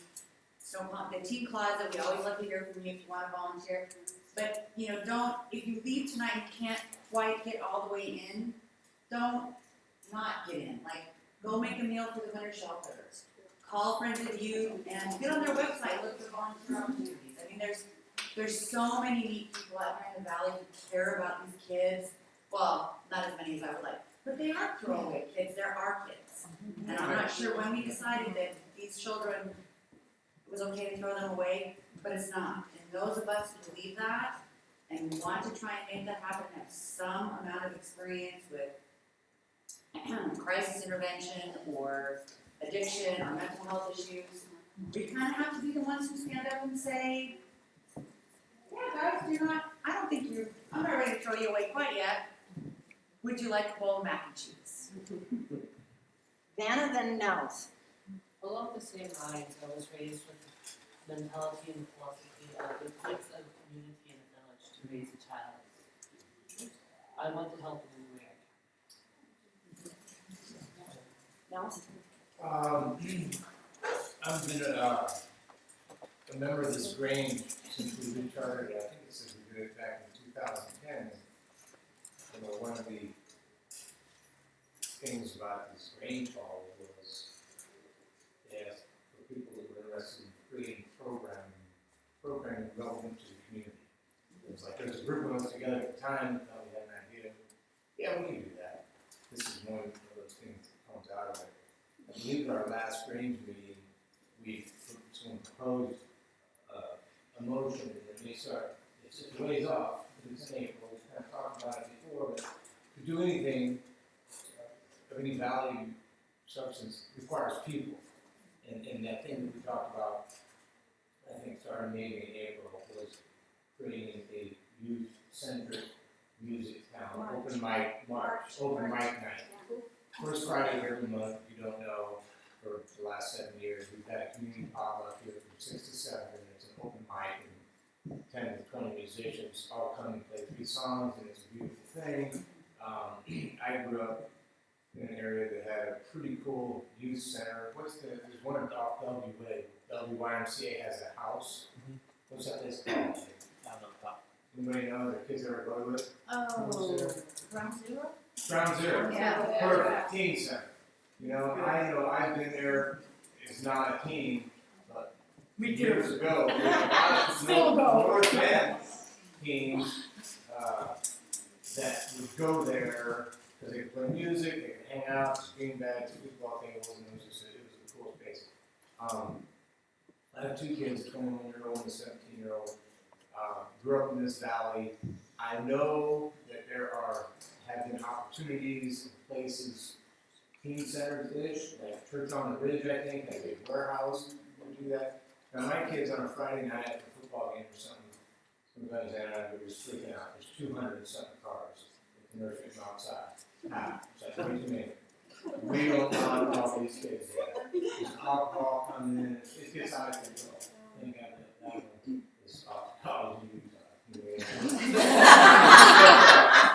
But it was some scary times for us. But we don't drink. Anyway, we talk about creating a place. And my kids and those kids and a lot of the kids are dabbling, smoking weed or running drink or do different things, not that they'd be allowed to do it here. When you try to suggest to any of the Pool Valley, redneck kids or homeless kids or people that are on the fringe, they're saying, oh yeah, let's go to the Church on the Ridge and go to the teen center. No. They're not going. It doesn't matter if you tell them it's free steak dinner. It's a church. You know, and they're not going to go. I feel we'll have some success, and I've always, and I would propose to the Grange at any time to create a safe space, open, nights here where it's like, come do something. It's game nights, kid-centric kind of place. The community then, just like they do at the homeless shelter, put some chili, do some hot dogs, let them hang out, give them an evening. Because you're gonna get kids talking together a bit, And I'm sure we can bring some of those fringe homeless, dropping out of school to kind of connect with kids that have a little more going on and feel a part of the community. Because as I know that the young ones that are out living on the streets, they're not connected to the school. Right, and even if you can take them from one level of homelessness to, this doesn't make it sound great, but a different one. If they're out on the streets and you get them to couch surfing, to where you can then get them to the next level, but right now there's that hole in there, right? It's a place for them to build community, Right. hopefully in some, And to guidelines. connect, Yeah. to connect. Well, and yeah, exactly, they don't feel like they're alone with no resources. Right. Yeah. So anyways, hopefully, we'll put that, let that breathe. That sounds good. Yeah, I think everything we do helps create an infrastructure. It's like, you smile at someone, who knows how many snowball effects that's gonna have in their life and in other people's lives, so. I think, I'm glad you brought that up actually about the smiling in the teens, because I think that's incredibly powerful. And this is something that I somewhat recently decided, I don't know really where it came from, but the short point is that when I see people, I work at the casino, okay, and I worked nights there for a long time, so you kind of see a really full range of cross-section of society. But anyway, at some point along the way, I made a point of just looking at everybody, obviously not 100% of people that I ran into, but and not just at the casino. I mean, I carried on to walking through the streets here, looking at people in the eye and saying hi to them, smiling at them, saying hello, with this idea that however they look, there's people inside of them, you know what I mean? And it makes a difference. And part of my deal was, some of it, amplified a little bit for me with like some of the Black Lives Matter and some of the other things where you go, okay, that's a person that maybe, doesn't always, and again, not specifically race, but doesn't always necessarily fit in, so I can just look at them, smile, and say hi, like they're the same as everybody else. And it's weird, because it had a weird impact to me, because they're often surprised, and but it kind of gets a little better, as, you feel like you're making them feel less like a weird outcast. Yeah, and who knows how much impact that can have. Right, No, exactly, that can yeah. have a huge impact. It has a huge impact because I am a weird outcast. And that's why I know, Yeah. just saying that. You can change the world with a smile, and if you make a person smile every single day, you have no idea of the impact it has. Well, and if you can take somebody just for a moment and take them away from feeling invisible, right, like cast out, then, I think that's, maybe you're not making a huge difference. Some these people are sweet. They're people too, they have every right to smile just as much as you do. Exactly. So anyway, I'm glad you brought that up, because I think that's. That's I a think great, an important piece. I think that's a great point to make at 9 p.m., which was, I can't believe we covered so much territory in 2 hours. If I can just,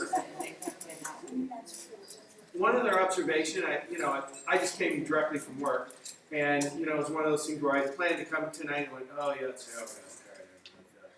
okay. Maybe I'll just skip it, and then I thought, no, I'm gonna drive by and go anyway. When I came around the corner and said, pardon me, holy shit, the parking lot is full. I'm in, it was like, I thought that was the coolest thing, when I came in, and I said to Larry, like, wow. So where do we go from here? Yeah. Where do we go from here? So where do we go from here? So I think that I'm going to get everyone's information. Please sign up or email me.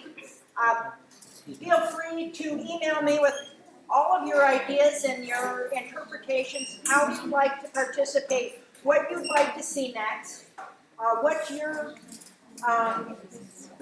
it may be that in the morning we'll have time to digest some of the things that were said tonight, and we might have a few more ideas as well. So please feel free to email me with that, and I will synthesize that information, and we'll organize more meetings. Sounds And great. create focus groups and make something happen. By the way, thank you for putting this together.